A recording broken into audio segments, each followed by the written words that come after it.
Hi friends, this is Uma. இன்றைக்கி நம்ம சேனலில் நம்ம டிஸ்கஸ் பண்ண போகிறது 2 டாபிக் டிஸ்கஸ் பண்ண போகிறோம். அந்த டாபிக் என்னென்னு சொல்லிடுறேன். ஃபஸ்ட்டு, தமிழ் மொழியை வடிவமைத்தவர் யார்? செகண்ட் டாபிக் முருகப்பெருமானுக்கு சரவணன் என்ற பெயர் எப்படி வந்தது? சரிங்களா? ஸோ இந்த 2 டாபிக் தான் நம்ம டிஸ்கஸ் பண்ண போகிறோம். ஸோ வாங்க நம்ம டைரெக்டாக டாபிக்குள்ளே போயிடலாம். ஃபஸ்ட்டு டாபிக் நான் என்ன சொன்னேன்? தமிழ் மொழியை வடிவமைத்தவர் யார் அப்படின்னு சொல்லியிருந்தேன். ஃபஸ்ட்டு தமிழ் மொழியை முதல்ல வடிவமைச்ச பெருமைக்கு உரிய ஒரே ஒரு கடவுளே முருகப்பெருமான் தாங்க. அவரே தான் தமிழ் மொழியை உருவாக்கினார். அதனால தான் அவரை நம்ம தமிழ் கடவுள் அப்படின்னு சொல்கிறோம். ஸோ தமிழ் அப்படின்னாலே நம்ம எல்லாத்துக்குமே ஞாபகத்துக்கு வருது முருகப்பெருமான் தான். சரிங்களா? ஸோ தமிழ் மொழியை வடிவமைத்த பெருமைக்குரிய ஒரே கடவுள் முருகப்பெருமான். 2வது டாபிக் என்ன சொல்லியிருந்தேன்னா, முருகருக்கு சரவணன் அப்படிங்கிற பேர் எப்படி வந்துச்சு அப்படின்னு சொல்லியிருந்தேன் இல்லைங்களா? அதுக்கு முன்னாடி ஃபஸ்ட்டு சரம் அப்படின்னா நான் என்னன்னு சொல்லிடுறேன். எதுக்கு அதுக்கு முன்னாடி சரம் சொல்கிறேன் அப்படின்னா, அந்த சரம் மூலிமா தான் அவருக்கு சரவணன் அப்படிங்கிற பேர் வந்துச்சு. ஸோ சரம்னா ஃபஸ்ட்டு நீங்கள் என்னென்னு தெரிஞ்சுக்கோங்க. அதுக்கப்புறம் தான் சரவணன் எப்படி வந்துச்சுங்கிறது உங்களுக்கு நான் சொல்லும்போது புரியும். சரம் அப்படின்னா பூச்சரம் நினச்சிக்காதீங்க. ஃபஸ்ட்டு சரம் அப்படின்னா இந்த இடத்துல எதை குறிக்குது அப்படின்னா மூச்சு அப்படிங்கிறது பொருள்.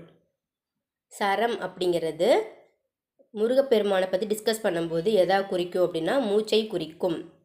அந்த மூச்சை நீங்கள் சரியாக வசப்படுத்தினீங்க அப்படின்னா உங்களுக்கு பல நன்மைகள் உடலில் இருக்கும்.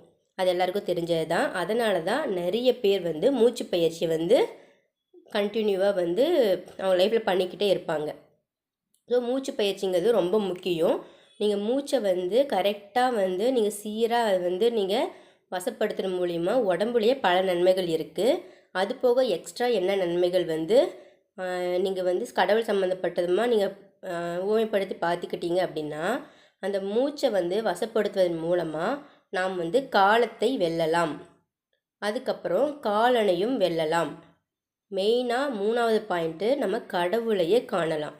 அது எப்படிங்க மூச்சை நம்ம வசப்படுத்தும் மூலமாக கடவுளை காணலாம் அப்படின்னா, அதுக்கு உதாரணமாக இருக்கிறவரே முருகப்பெருமான் தான்.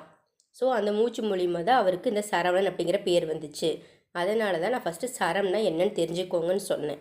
ஸோ இந்த சரம் அதாவது மூச்சை வயப்படுத்துவதன் மூலமாக நாம் எதையெல்லாம் வெல்லலாம் அப்படின்னா, காலத்தை வெல்லலாம், காலனையும் வெல்லலாம், முக்கியமாக கடவுளையும் காணலாம்.